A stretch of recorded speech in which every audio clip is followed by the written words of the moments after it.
Destiny, destiny, destiny. A lot of questions on destiny, whether destiny is predestinated or destiny is chosen or destiny is created. But our destinies all boils down to one thing: our choices.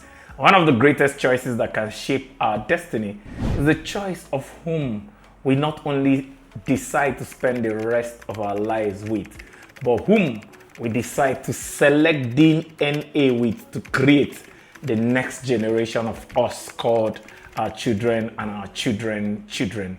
But that not only shapes the quality of the children and the quality of our choices, it shapes the quality of our very life. So your spouse is your destiny.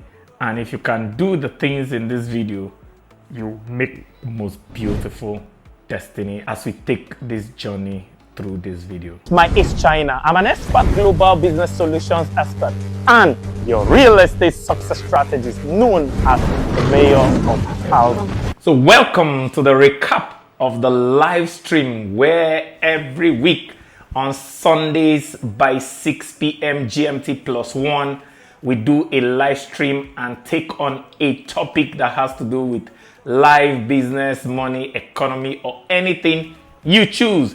And for 1 hour every Sunday, I take 30 minutes to address the topic and 30 minutes to answer any questions, whether related to the topic or any other questions you would have loved to ask me in the comments below. And after that, I'll ask a question, and the 10 fastest fingers to answer that question correctly get to win 30,000 naira, because we are 30,000 subscribers on this channel. And by the time we get to 40,000 subscribers, you get to win 40,000 naira for 10 people every Sunday, because in this channel, we are building the most educative and the most generous YouTube channel in Africa, where we want you to learn and earn. But because of how rowdy the live session is, after every Sunday, we decide to recap the same topic, where we break it down in a cool, calm, and calculated environment to allow those that want to dig deep into the topic to learn better. And the last topic we treated was choosing your spouse. Choosing your spouse is one of those destiny defining and destiny defying moments where if you get it right, it defines your destiny. But if you miss it, it defies the rest of your destiny. So your destiny is your spouse. Your choice of who to marry will make or mar your destiny more than any other choice in life. One of the other spelling of life is CHOICE. Life is a choice and a collection of choices. So what we choose to do or what we don't choose to do with our life is our life. And one of the best people that defines what our life could turn out to be is Tony Robbins. Tony Robbins says our standard, the things we choose and not choose, our standard, is what it will determine our life. And our standard is determined by what we tolerate. So what determines our life is our standard, but what determines our standard is what we tolerate. And the greatest thing you will tolerate if you miss it is the wrong spouse. But when you get it right, you celebrate it for the rest of your life. So you either get it right and celebrate the right spouse, or get it wrong and tolerate the wrong spouse. But marriage is a beautiful thing. I wouldn't want to discourage you. Even as far back as Socrates said, by all means, marry. If you get a good wife, you'll be happy. But if you get a bad one, you turn to a philosopher. But the most important thing is that whatever you celebrate, you accelerate. Whatever you tolerate, you proliferate. So once you tolerate the wrong spouse, like I see a lot of men already retired and resigned to saying all women are the same and are to be tolerated. And the more you say that, the more you get the wrong women you tolerate. But there are beautiful women out there that are to be celebrated like my wife. Oh, amazing, sweet. So I'm going to give you a 7-step guide on how to choose the right spouse. This is what I followed step by step that helped me get my wife today, and she's one of the best choices and the best thing that has happened to me. The beauty of my life. She is the tonic of my life. She's the best gift that God has given to me because I followed these 7 steps. If you follow them honestly and judiciously, you'll get the right spouse. And step number 1 is observe yourself and the opposite sex and marriages as much as you can and find out what you really like about marriage. Most people just want to marry because everybody is getting married. No! What do you like most in women if you're a man? What do you like most in men if you're a woman? Please don't answer me 6-packs, pointed breasts, and pointed bum. No. What are the real virtues, qualities? Because these are people you're going to spend the rest of your life with. What do you really like? The more you observe and find those things before you even start the choice of the spouse, the better a spouse you can choose. Step number 2 is after you've known what pleases you and what does not please you. Like, for instance, a lot of people get excited about makeup. I hate makeup. The difference between foundation and mud for me is nothing. They are the same thing because I see all makeup as stains. Just because one time I was wearing white and someone hugged me with makeup foundation and stained my white, I was like, why are we staining our body to try and look good? So for me, I love natural beauty. I love natural hair. I love natural nails. I found those things out before I defined what I want. So step number 2, after you've observed, you define what your right spouse will be. If you're a man, what's your perfect wife? Don't say fair, tall, and beautiful. No. You have to give specifics. What's her eye color? What should be her lips? What should be her behavior? What should be her mood when she wakes up? What's her spirituality? What kind of faith do you want her to have? How do you like her laughter? How do you like her decorum in public? How do you like her language? How do you like her hair color? How do you like her hair length? How do you like her sexual behavior? How do you like her prayer life? How do you like her study life? If you don't define these things, specificity is the language of the universe. And you're supposed to be specific enough that only defining one person, the target is to do it in 40 pages. When I did mine, I only ended up in 17 pages. I didn't even get up to half, but those 17 pages were wowing to me. Then after you define the right spouse in as much details as possible, targeting 40 pages, then you define the right spouse for your right spouse, because your right spouse is not going to settle for you because you want him or her. Your right spouse is going to settle for you because you've become her right spouse. So if you're a man and you've written the perfect woman, what kind of man should you become that kind of woman will fall for and say, wow, this is my knight in shining armor? And the target is whatever you wrote for the woman. If you're a man, you're supposed to write more for yourself. Whatever you wrote for the man, if you're a woman, you're supposed to write 50% more, define who you are in clear terms. And when I did that, we're supposed to do 60 pages versus the woman's 40 pages. I did my wife's 17 pages and I did almost 70 something pages for myself, because I wanted to become someone that not only will that woman find as, wow, I wanted to be someone that the whole world will be like, I've never met anybody like you, and the best thing that can happen to any woman. So after you do that, the 4th step is read the woman and drop that woman if you're a man.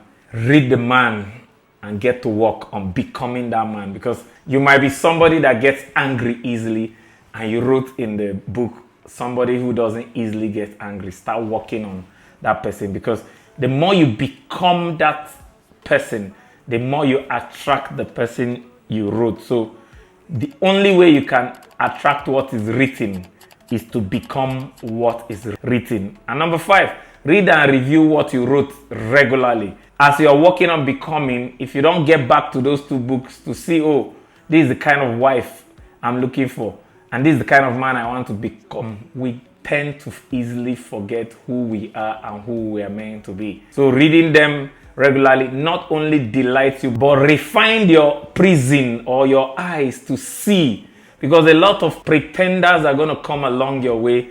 if you don't have the eyes to separate the pretenders from the contenders, your spouse will come and you miss her, and idiots will come and you choose them because you are not regularly reviewing what is written. And then number 6, what is written based on here. What most times we choose based on emotion, based on here. So you need to school your head to be stronger than your emotions. Why most people make a catastrophe in choosing a spouse is because we choose spouses emotionally. So emotions might excite you, but facts are where the compatibility lies. So schooling your head over your emotions will help you choose compatibility over excitability. And number 7, which is the last step, is avoid group marriage or third-party matchmaking. Group marriage is all my guys are married, I need to get married. All my friends are married, I need to get married. You guys are not marrying as a group. It's all an individual journey. Third-party matchmaking is that my mother-in-law said he's a good guy, so I'll marry him. My friend said he's a good guy, I'll marry him. No. Your choice and your life. Nobody will live your life with you, and nobody should choose your life for you. So you are going to be the author and finisher of your marriage and your life. So those are the 7 steps you can take to choose the right spouse. But if you don't know the truths that shape those choices, you will not even know why you need to take those 7 steps. So we're going to take some general truths that you need to internalize for you to take those 7 steps better. The first truth is marriage is very beautiful. In fact, marriage is the most beautiful thing on earth. Don't let anybody convince you otherwise. One of the greatest threats to marriages is marriages, because I've seen children of dysfunctional homes coming out telling you they don't want to marry because maybe their dad was always maltreating their mom, or they've seen a lot of things in marriage that they say, marriage is not for me. The beautiful thing about marriages is that you can correct what your parents missed. So marriage is a beautiful thing and the most beautiful thing on earth. Men were created in pairs. The way shoes are made in pairs. A right hand shoe or a left hand shoe, none is complete without the other leg. And it's just like the feet. Ask those that have lost one foot or to amputation. They will tell you that life can never be the same without the foot, no matter how prosthetic the extra leg they get is. So marriage is the most beautiful thing, and some of the best emotions in the world can only be captured in the relationship of marriage. Butterflies in your belly, nostalgia, arousal, goosebumps, heart-pounding excitement, ecstasy, orgasmic joy, this time standing still, cloud 9. All this are only possible in marriage, and good marriages can be the best blessing, far beyond money and most of the things we think will bring satisfaction. Can you imagine? So a successful marriage, according to Mignon McLaughlin, she said, a successful marriage requires falling in love many times, but always with the same person. Imagine all those nostalgia of falling in love and then doing it over and over again with the same person. The second truth you need to internalize is that before you choose, think. After you choose, stick. So there's a time for thinking and a time for sticking. After you've made the vow, that's not the time to start thinking. Before you make the vow is the time to think. So after you make the vow, you just have to stick and see it out. And Mary Ann Schaefer said, I don't want to be married just to be married, because I can't think of anything lonelier than spending the rest of my life with someone I can't talk to, or worse, with someone I can't be silent with. Not only would you want a spouse you can share your life with, share your words with, share your thoughts with, but somebody you can be safe to stay silent with. And that's priceless. The third truth you need to internalize is that 1,000 broken engagements is better than 1 broken marriage. Before you choose, you can change your mind as many times as possible before you say I do. And if it's not somebody you can't forgive, don't marry the person, because to love is to give and forgive. And Ruth Bell Graham put it this way: happy marriage is a union of two good forgivers. The fourth truth you need to internalize is that after the vow, you must be ready to practice the 100-0 responsibility commitment. Marriage is not a 50-50 commitment, but a 100-0 commitment. You must be ready to provide 100% commitment while expecting 0 commitment from the other side. And the Bible calls it the provision of security, provision of love, provision of money, anything that is needed to be provided for a union to work. You must take full responsibility. That's why the Bible says, 1 Timothy 5:8, that if any provide not 100% for his own, and especially those of his own house, he has denied the faith and is worse than an infidel. So responsibility is not something you share. Responsibility is something you take fully. So if you're not ready to take full responsibility for a spouse, then don't choose that spouse. But the beautiful thing is, it becomes beautiful when both spouses are taking full responsibility for each other. Then marriage becomes magical. The fifth truth you need to internalize is love. Love is not enough for marriage. Love is not something you expect in marriage. Love is not something you demand in marriage. Love is not something you police in marriage. Love is only one thing you express in marriage. So when you are married, it's time for you to express love, not to expect love. So marriage is not a noun, it's a verb. It's not something you get, it's something you do and give.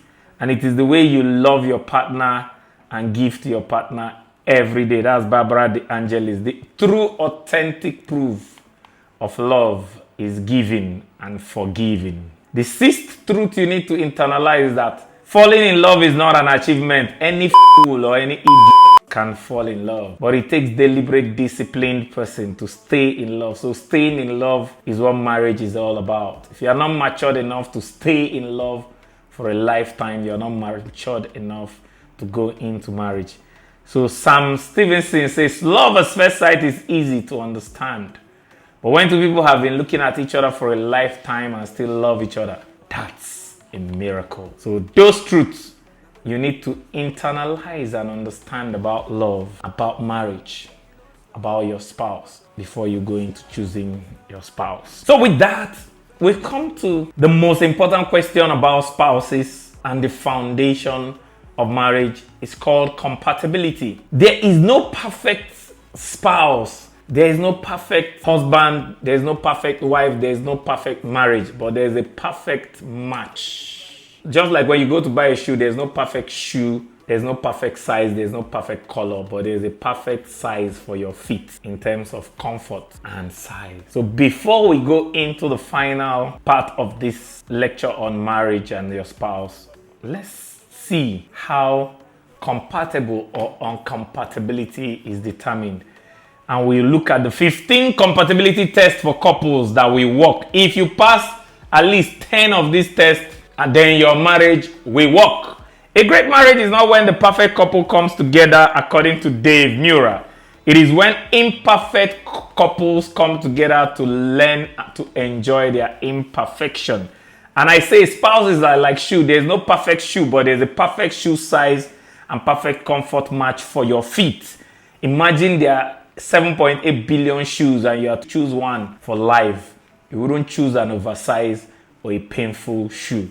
And what counts in a happy marriage is not so much your compatibility, but how you deal with your incompatibility. Leo Tolstoy. So the less the incompatibility in marriage, the more the fit. So the first compatibility shares is, do you have shared core values? First of all, you have to have core values. Secondly, you have to now check whether the person shares your core values, your faith, your morals, and your vision for life. If you don't have core values and you don't know your spouse's core values, you might find out too late in marriage and it will begin to be discovered to be divergent. So the more united you are in core values, the more compatible you are. Then the second is the character compatibility, Most people think of body chemistry, and there is body chemistry. There are people that you just can't help your body being magically enlightened and aroused around them.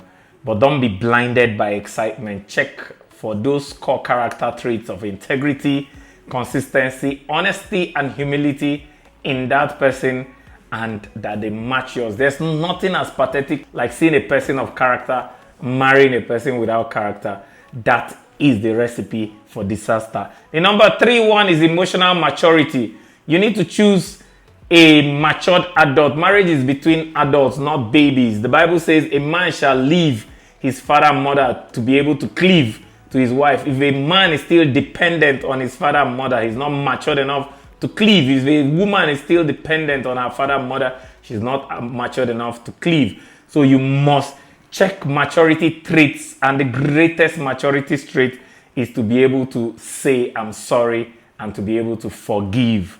So if there are people that have a lot of drama and childishness in them, they are not emotionally matured enough. Number 4 is the purpose compatibility. I tell this a lot. My easy analogy is that if you want to be the president of your country, marry someone that wants to be the first lady of your country. If you want to be a pastor, marry someone that wants to be Mommy G.O. You don't go to marry someone that wants to be the president of her country as a woman, and you're a pastor and you want her to be Mommy G.O. It will not work. So your purpose have to be compatible, and you don't marry your present, you marry your future. So if you are presently a bunkum and you know your purpose is to become a sage, marry the wife of a sage, not the wife of a bunkum, because today you might be a bunkum, tomorrow you're becoming a sage. Marry into your tomorrow. Number 5 is trust and safety. If you can't trust them, you can't love them. And you can love them without trust, but you can't marry them without trust. One of the greatest tests of marriage is peace. And that's why in Nigeria, most of the world over, I'm sure it's the same story. How you know a man that has married someone that they trust and find safety in is how early they go home after work. Most men hang out not because they want to hang out, but because they want to wait out their wife's waking hours so that she can sleep before they come back. Because if they come back immediately after work, it is war. But when they go and drink at the pub and calm down and come back past midnight when she has slept, then they can find safety. Then the number 6 is friendship foundation. The best marriages are between best friends or spouses that become best of friends. And one of my greatest tests of best friend is best moment and worst moment. Who do you call? If the best thing that happens to you, the first person you call is your guy, then your wife is not your best friend. If the worst thing that happened to you, you wanted to fart somewhere in public and you didn't know that something solid came out with the fart and everybody was cussing and you joined and cussed because nobody knew who did it, and you wanted to confess and you call your best friend and say, oh boy, if you know what I did today, everywhere, area scatter, I had to go buy pure water for bus stop, go wash off for bush before I come out, go where I go. So the person you call in your worst moment or your worst news and your best news is your best friend, and that makes life become an interesting journey. Number 7 is financial responsibility. Wow, this one is so important, and we don't talk about anything in this channel without talking about finance. Look for people that are financially responsible. And there's a studio album by Gary B.B. Coleman in 1991. He called Romance Without Finance is a Nuisance. Don't lie to yourself. Every romance needs finance, and how you handle your finance will affect your romance. So if it's not somebody that is truthful with money, if it's not somebody that shares money with you, in fact, one of the ways you know money responsibility of your spouse is when you are in the worst moment and you need financial help and the person can help. That's when you know whether they will help or they will justify why they should keep back their finance. And my mentor used to say something that if you can submit your body to to a spouse, but you cannot submit your money to that same spouse, then you're a prostitute because you value your money more than your body. So anybody you want to donate your body to the rest of your life, you should be able to donate all of your money, because none of your money is worth a tiny fraction of your body. So number 8 is family and social behavior. How your spouse acts with their family and with other people shows more of who she is or he is than how they act before you. So find and see how they treat, especially less people in the society, like waiters, strangers, siblings, poor people. If you see they treat them wrongly, that's a red flag. Conflict resolution style. When you guys have issues, I have a friend that wanted to marry a sister in church, and the sister is so wonderful to him, and I know the sister has anger issues. I said to him, go and annoy her. If you annoy her and you like her reaction, marry her. When you annoy her and she breaks TV, run. So how they resolve conflict is very, very important. That was one of the starting points of my relationship with my wife. Until we could resolve conflict comfortably, we didn't have marriage in the horizon.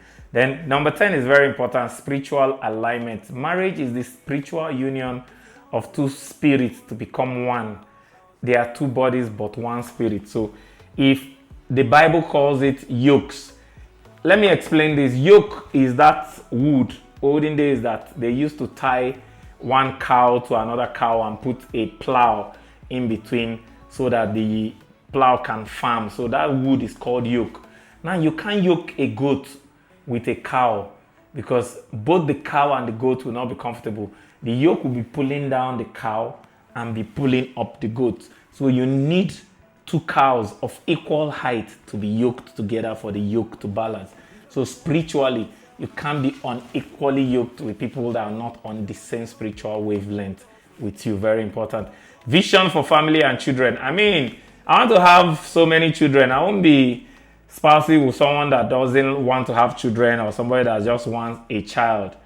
This is very fundamental. You guys are starting a family more than just expressing love. So please, it's important you sort out your vision of where you are going. I always say you cannot be spouses with someone going to Lagos if you are going to Kano. Kano is this way, Lagos is this way. But if the person is going to Lagos and you are going to Benin, you can be spouses, and then along the way, she can convince you to go beyond Benin to Lagos, or you can convince her to come back from Lagos towards Benin. So vision is very important. Patience and timing. Anybody that is not willing to wait with you is not willing to wed with you. Please. Anybody that is not willing to wait with you is not willing to wed with you. Very important. Support and encouragement. Anybody that does not support your growth. This one is so shocking that I wonder how people choose spouses. Nobody should believe in our success. Nobody should support our success. Nobody should encourage our success more than our spouses or would-be spouse. How much he wants you to be successful shows whether he wants you to have a bright future and wants to be part of that bright future. Some people call themselves sapiosexual, that are attracted to intelligent people. I tell people love is success sexual. Anybody you love that you don't want the person's success, you don't love the person. So if you love them, you must encourage them. You must be with them through thick and thin and see a champion in them when people are seeing a bunkum in them, because you believe in them. Number 14 is mutual respect. If you don't respect them, you don't love them. And this is very huge for men. Women take attention and affection more important than love. Men take respect more important than love. So if you tell a woman I love you and you don't show her affection and attention, she doesn't believe you love them. The same thing, if you tell a man I love you and you don't show them respect and submissiveness, they don't believe you love them. So if they disrespect you, they don't love you. If they don't honor you, they don't love you. If they don't celebrate you, they don't deserve you. And the final and the single most important of them all, according to a Dopey King, is that the most important compatibility test in any couple is peace in your spirit. Remember, I told you about spiritual compatibility. Marriage is a spiritual thing. And if that person does not give you peace, beyond all the logic, beyond all we've spoken about, beyond how everything, there's a spirit in man, and the spouse of man will give that spirit peace. So, and one of the ways you can get attuned with your spirit is through prayer. So don't discard or disregard the place of prayers.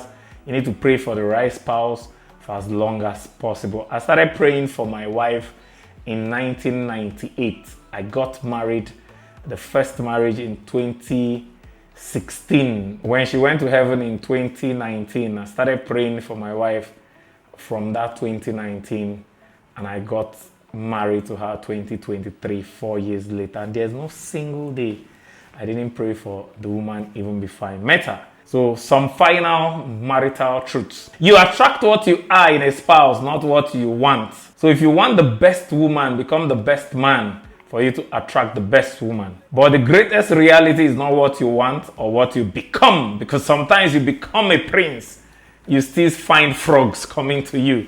If you accept or tolerate a frog, then that will become your reality. So your reality in marriage is what you tolerate. That's why in my relationships, I don't tolerate toxicity. I don't tolerate rigidity. And I don't tolerate being tolerated. If you don't celebrate me and I don't celebrate you, you're fired. If you don't respect me and I don't respect you, you're fired. If you don't honor me and I honor you, you're fired. If you don't celebrate me as I celebrate you, you're fired. So what you tolerate from a spouse is what you end up with. In marriage, you don't end up with what we want.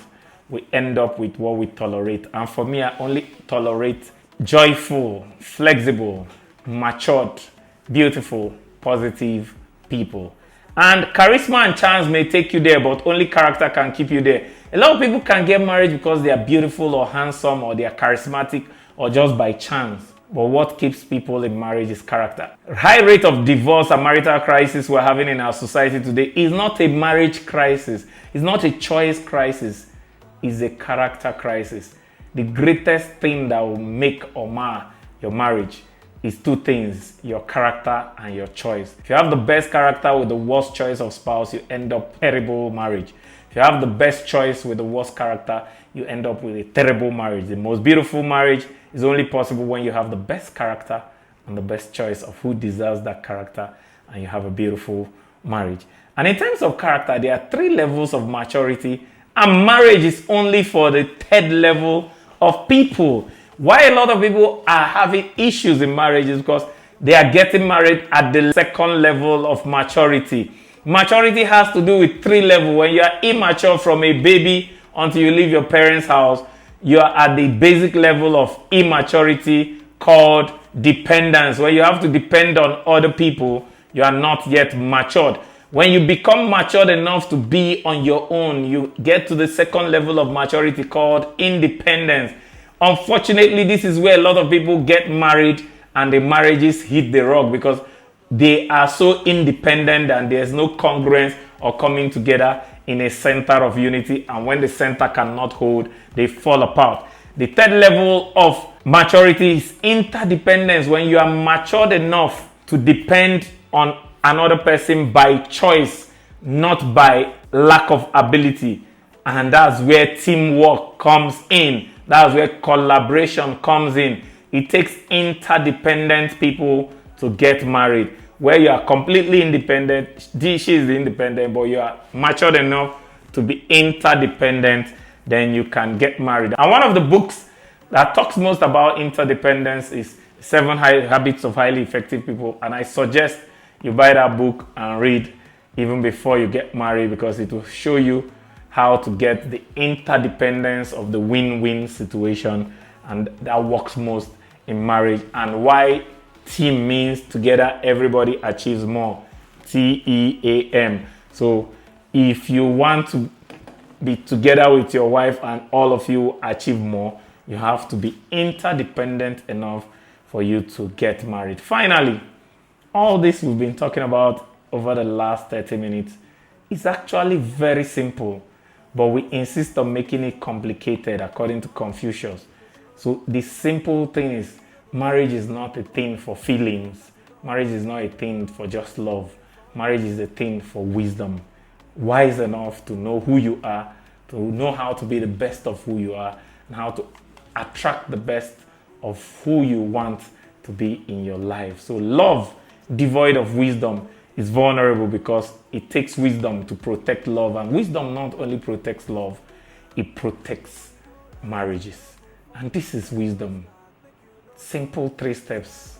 All we've been saying in the past 30 minutes can be summarized in just become your best. Know the best person for you and never settle for less. And that's all that will lead for you to live happily ever after with the right spouse. Happy married life in advance. Thank you. You've heard the say that give a man a fish and you feed him for a day. Teach a man to fish and you feed him for a lifetime. But if you teach a man to fish and you don't give him the hook and the bait and the line to start fishing, he might not start fishing. So in this channel, we teach you how to fish, and we also give you the bait, because we are building the most educative, the most generous channel in Africa. Education for teaching you how to fish, and generosity to give you the bait to go start fishing. So why don't you subscribe, turn on the notification bell, and share this channel to others. One of the most beautiful things that God has given to human beings is the gift of being like God. He said, let us make man in our own image and likeness. And the 2 things that makes God God, he has embedded in the institution of marriage.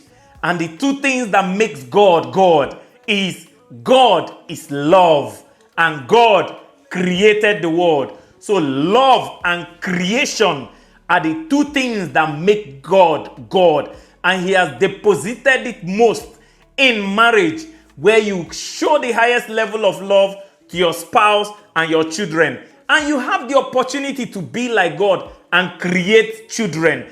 Not only does the disposition, character, and demeanor of the person you choose to create with very important, but even the DNA and those subtle things that we don't see in the obvious are also important. And then it's so disheartening that there are 8 billion people in this world, and of the 8 billion, almost 4.5 billion are women and 3.5 billion are men. And you have the choice to choose of 3.5 billion or 4.5 billion people, and you still make the wrong choice. It's like going into an ocean of shoes and you're a size 7 and they ask you to choose 1 shoe out of 3.5 billion shoes, and you still choose a size 10 for your size 11 leg and the size 10 that is paining you in your ankle.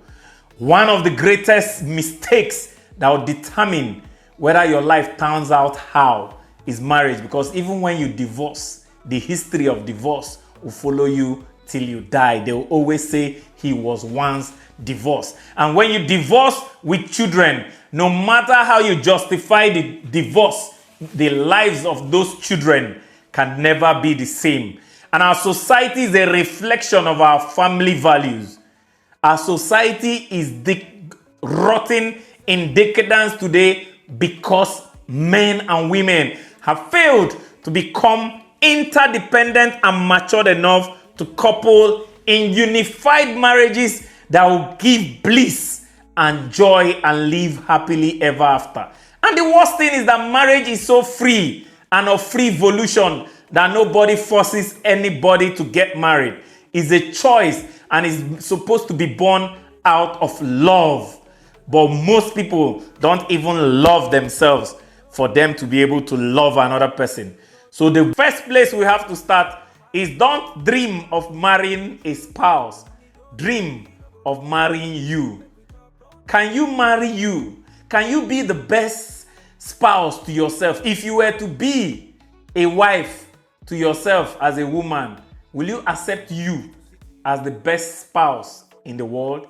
If you were to be a husband to a wife, will you accept you as the best husband in the world? The greatest thing I see in marriage is not just making the right choice.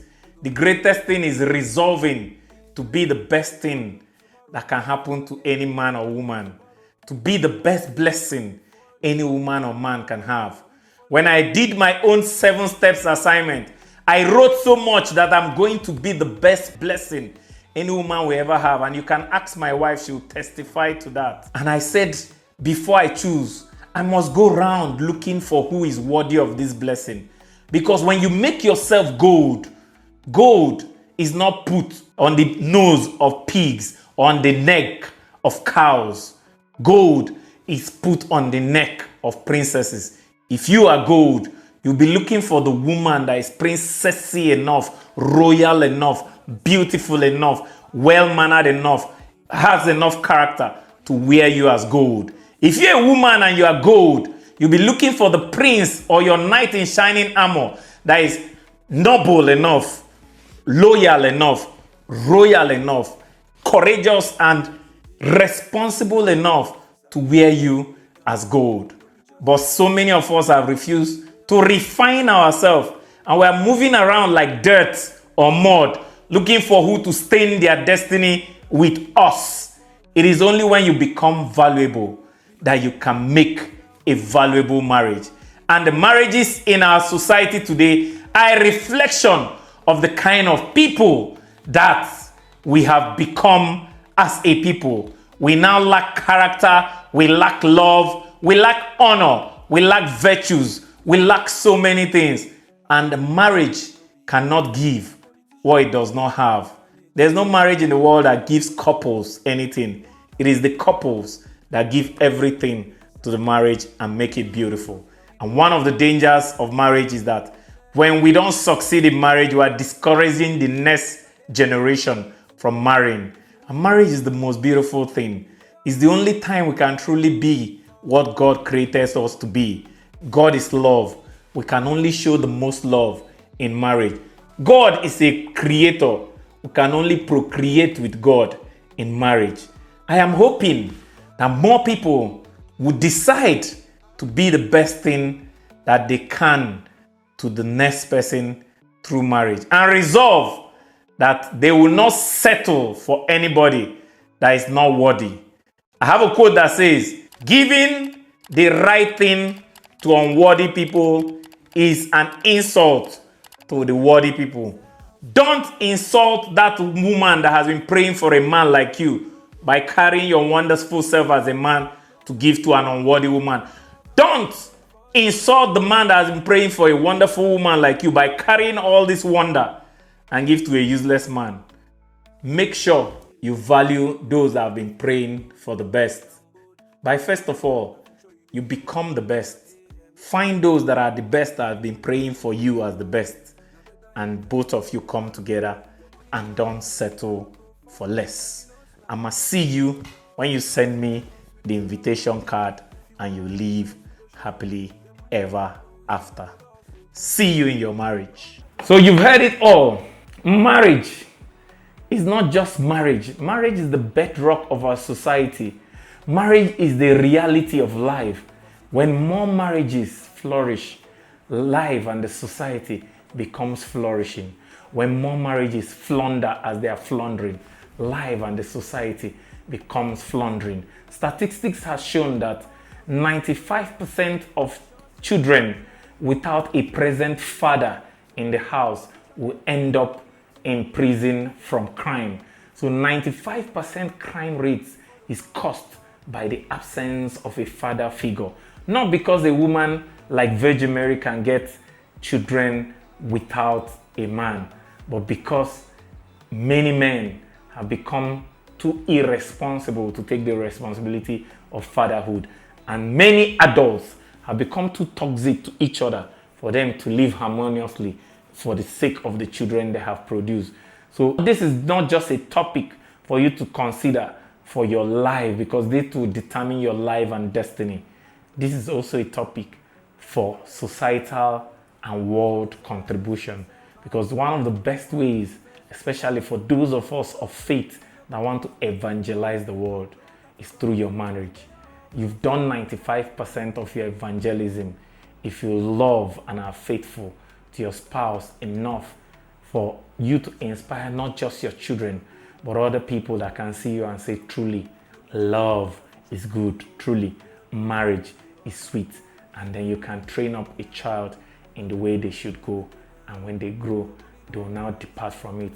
Our next generation is begging and crying for us not to disappoint them and allow 95% of them to go into crime because we failed them in marriages.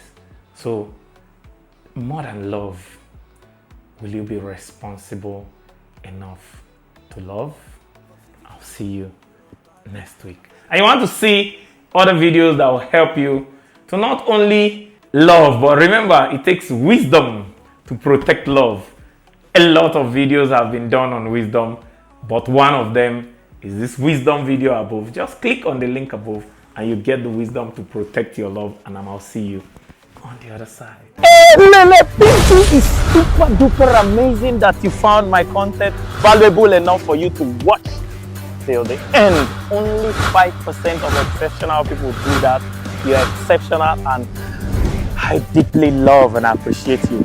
Hey, Lele, don't just watch to learn, watch to take action. And the first action is subscribe and click the notification button so you don't miss any of our daily value action. Remember, only doers are winners.